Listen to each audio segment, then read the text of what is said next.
All right, so now we're back and we're discussing what you did to make people care. So think about that. Think about how you showed up for other people as we go into this next segment because Tamika's going to walk us through how she showed tremendous care along with showing people what she know on her journey throughout alumnihood. So let's jump back in. Okay. So you did your core experience. You stayed for 2 years, completed. Yes. And then what happened your third year? Did you stay in Memphis? Did you go away? What happened?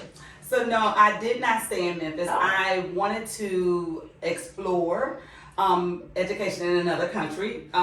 It's always been a thing for me to see how education is different and how it shows up for other students in another country because I do believe in a Teach for America vision and mission of one day. So I wanted to explore that for myself. So I went and I applied and I was accepted to go to the UAE, aka Dubai. And I chose that country because I knew that it would be fun and so it's pros and cons no matter where you go. And one thing they told me in the interview was be ready to have resources and be ready to be creative. I didn't understand what that meant until I got there. So that was a good experience. There was not a curriculum and so we had to do a lot of creating. And you had to, the language barrier, even though English is very universal, there still is a language barrier there, but when you are really passionate, you learn how to work through those barriers no matter what they are. So I did that and then I came back, so let's say the next year, I found myself back in Memphis, Tennessee again. A friend of mine recommended me to KIP and I'm thinking, why did you, I wanted to, I thought I was ready to go into leadership. But I said, you know what, I'll do it. They needed a really good math teacher, that's me. And so I love math. And so I said, I'll do it. And then after this year, I'm going to go I was still within my 5-year plan when I first got here. So I made a plan, make a plan. So I made a plan for myself. So I'm still within that. So I was like, I got a little bit of time to kind of teach again. And I did. And after that year, I said, okay, let me see what else is out there. So before that school year was up, I got selected to be a dean at Compass Community Schools. And I thought, okay, this is really good. I'm getting some leadership experience. And it is what I thought, maybe a little bit more.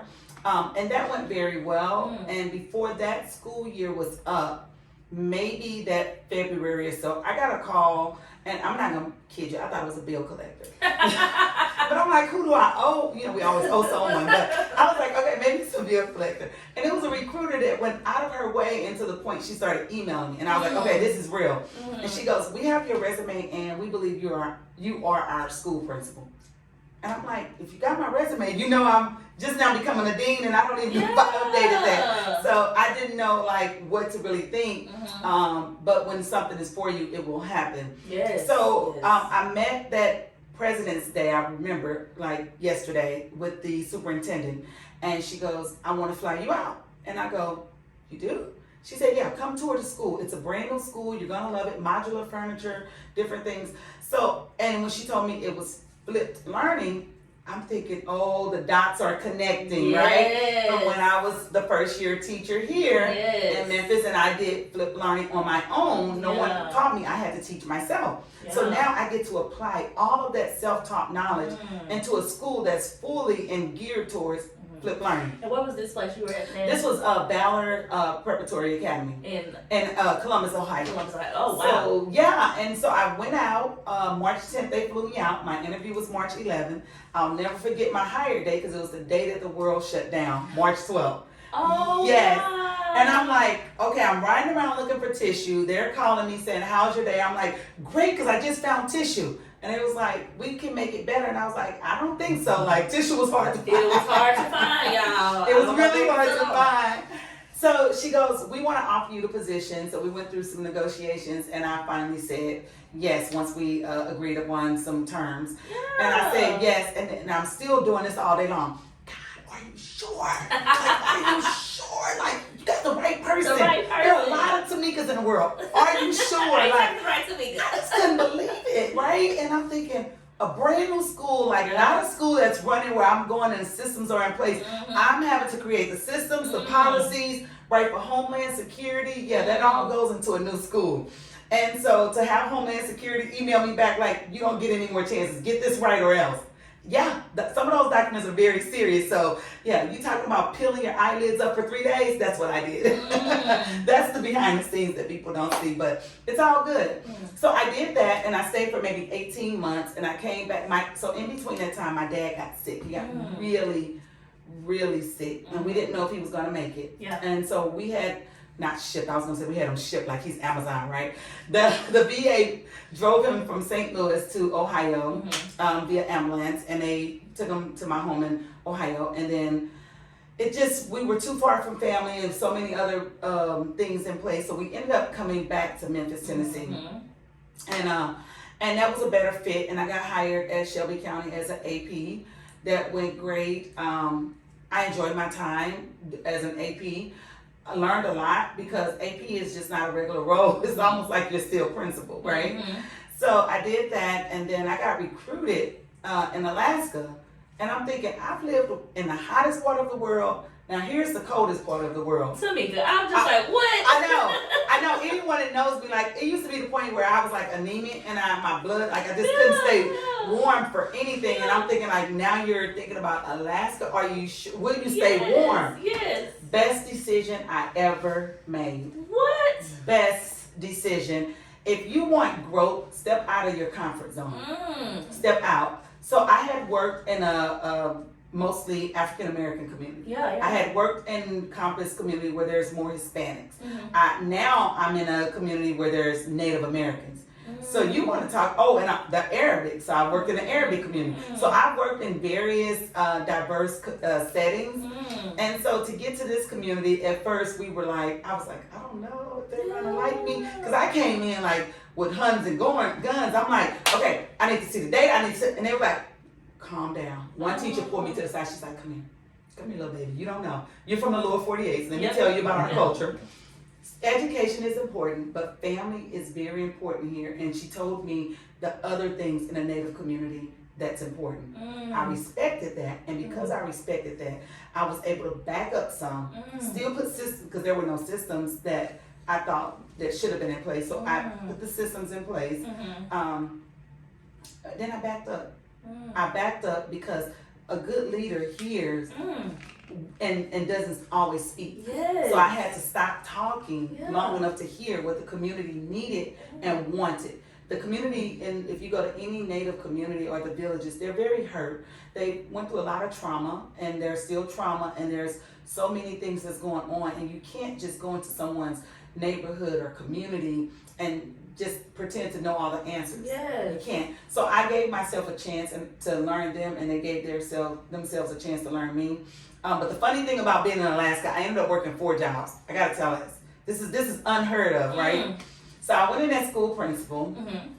I had a CDL, so I was the school bus driver. The school bus driver, yeah. Hold on. It was important for my kids to see greatness in the morning and leaving. I wanted them happy at all times, and this meant driving at negative 50 degrees. Like this was not a job that I took easy. I can imagine. Yeah. So I was also the co-managing grant director. We had a huge millions and millions of dollars of a grant. So I helped manage that, and then I was the director of CTE, where I got kids from Anchorage to the villages in our district. So we have 6 schools in the village. So I got kids to fly out. I was in charge of how they would get there, what they were going to do when they got there, any of that stuff. So you didn't sleep? No, and I was still doing my doctorate at the time. Yes. Tamika. So crazy thing is, internet is so expensive in Alaska. So I would get up at 6 in the morning to warm up the car that we had to plug in, because you can't just warm it up. Your car got to be plugged in if you want to get up and go. So we still had to warm it up, and I would drive to the school every morning or walk. I got to the point where I would walk, and just to use the internet and get on with my doctorate class or to do homework. What? It's just, for me, it was a sacrifice, and I ended up loving it so much there. I found so much peace, the most beautiful skies I could ever imagine. And I started feeling like I'm the one that's blessed instead of me coming to be of a blessing. I got to know friends that will last me a lifetime, which we're now family. And so we got this bond now. Yeah. You can't tell me I don't have a sister that's in Fort Yukon. You can't tell me I don't have family there. I'm always welcome to come back there. And I'm really grateful for that experience, Yes. right? So my dad did come and visit me there. Oh, You know, wow. he'll go hills and mountains. That man will go anywhere I am in the world. I'm convinced now because he's the only one that came. My friend daughter came with him because he couldn't fly alone. But he's the only one that like travels anywhere to come and be where I am. And the planes were little. He had to get his little chunky self up in a little plane. So, but I want core members to know that we're needed everywhere, right? So while I was there, I want to share this because people need to know the impact of Teach for America. Yes. So let me go back. When I was in Columbus, I filled out an application to be a cosmet. I'm gonna say that wrong. For a fellowship. Yeah. And I got a chance to teach kids coding, STEM, different things. Yeah. So I don't know what happened in Ohio, if it didn't happen but anyway, the next year they emailed me and said, you don't have to fill out the application again. You know, we want you to participate this year. So my kids in Fort Yukon got a chance to take advantage of that, and Apple also gave me a grant. So Teach for America and Apple both gave me a grant. And my kids got to learn coding, and I got like videos and pictures. Just my younger kids were able to do this too. So I did it school, like at that time I let kids just kind of select and say they wanted to be a part of this. And we had a great year, very good success. I didn't have to say put phones away. That was the first time I've never had to tell a kid to put their phone up because they were busy coding. Yeah. Well, as it would be, now I'm still in Alaska, but this time I am I'm not the principal this year. I have an educational consulting firm as well. And so with my consulting firm, the school did sign our agreement for me to do some consulting for them. I'm also piloting a program because there's a shortage for teachers everywhere, right? Yes, but in Alaska, you know, it's kind of a little bit more shortage. Yeah. And so I'm able to pilot this program through HMH, one of the curriculum providers for their ELA. And I've already started looking at the data, and the kids are doing, and the accountability piece is there, right? Yeah. Because in a village, you know, our kids are trauma and they have a lot of healing that needs to take place, and they just had people come in and out. So you have to be patient with them. Their learning is probably a little bit more behind than what we normally see because there's too much in and out going on for them. Yes. So I'm very happy to report that the kids that I'm seeing right now, if they couldn't write a paragraph before, they can. Oh, They can write essays. We're working on citations. They can move through the curriculum. I hold them fully accountable. And I just, you know, it's my passion. Yes. And so I think that if we get more people in Teach for America to explore the world, you know, of course we need great people here, but to explore the world, our kids are hungry to learn. Kids, I have not met a kid that said, I don't want to learn, or I don't want to be something. They may not know what that is, but they need you. They just need you to show up. Yes. You know, it'll come later what they're supposed to do if they don't know. Come later. So I'm glad that I've had those opportunities. So now, even though I work for Alaska, I am back in Memphis, Tennessee.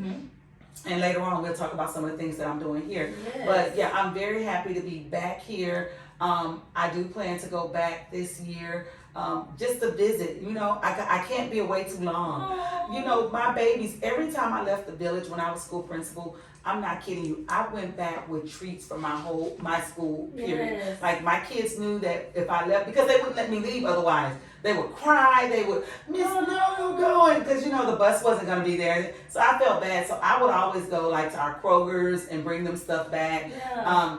We did start a cheerleading team there. I want to talk about that. So our school did not have a cheerleading team. They got know I love cheerleading. I was a cheerleading coach. I was cheerleading. I was captain my cheerleading squad. Let me tell you, this is the team. Okay. See, now you need to go back because I really want to keep that going for them. They're not doing it this year.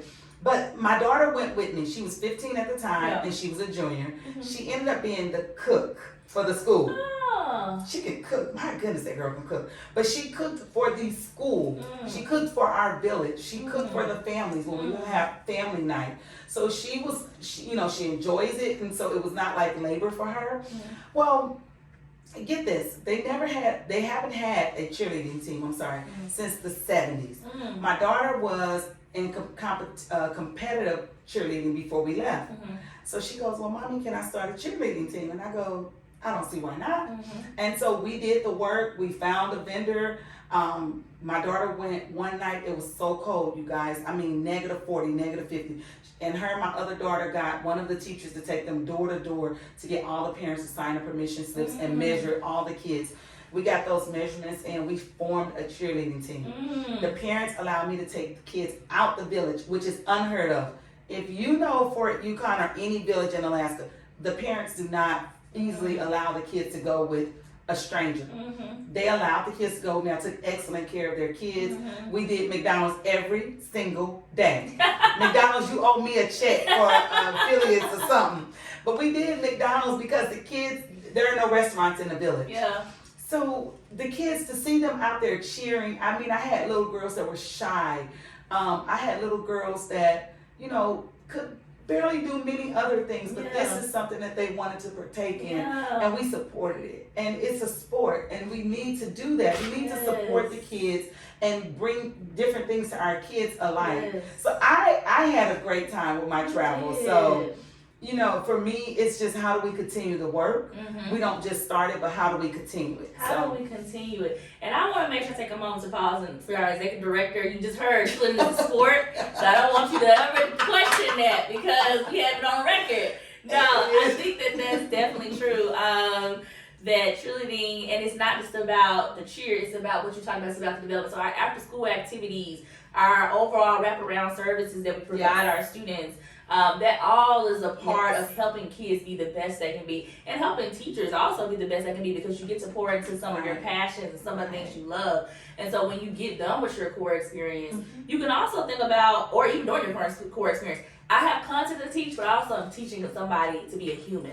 So how do I then tap into those human characteristics? How do I tap into showing and exposing someone to something that really could help them later on to be just, in terms of a hobby, or it could even become a lifestyle, or even become a business for them later on. Because Can I add to that too? Yeah. She's right. Listen, our kids that went out, some of the parents told me our kids, our girls, had never like bathed themselves because they care for their kids. And they do that. So the kids got to learn real life experiences. How do I take care of myself? Like, how do I shower? How do I keep up with my things? So these were things with cheerleading that these girls can now say, I can pack my own bags. I can go in there and shower. Like, these were things that they had or probably wouldn't have done until later on in life. But it is a sport, and we have to be careful with only focusing on academics because we want to focus on the whole child. The whole child. Exactly. And so I feel like this is a great point for us to stop and think about too, because you said something very powerful about this idea of it's not about us starting the work, it's about us continuing work. That was very powerful. Because I do think sometimes, like you talked about the story of you being immersed in the culture of every school you're going into and really being there. That goes back to this idea of care. We have to take a moment to think about what does it look like for you to come into a space and say, I'm not starting something, I'm continuing something. More than likely when you go to a new space, whatever new role, you come to Teach for America, yes, there might not be a teacher, there might have been a sub for a couple of, months or something, but it doesn't mean they've never had a teacher in that experience. It doesn't mean there isn't a teacher that exists. And so what we have to do is we have to make sure we stop and say, how am I part of continuing a legacy of greatness? How am I part of building on that? And so take a moment, think about what are you contributing to someone else's legacy? And when I mean somebody else's legacy, I mean the legacy of just being a great human being and being a part of a community. How are you contributing to the legacy of the communities that you're a part of? Take a moment, think about that, and we'll be back.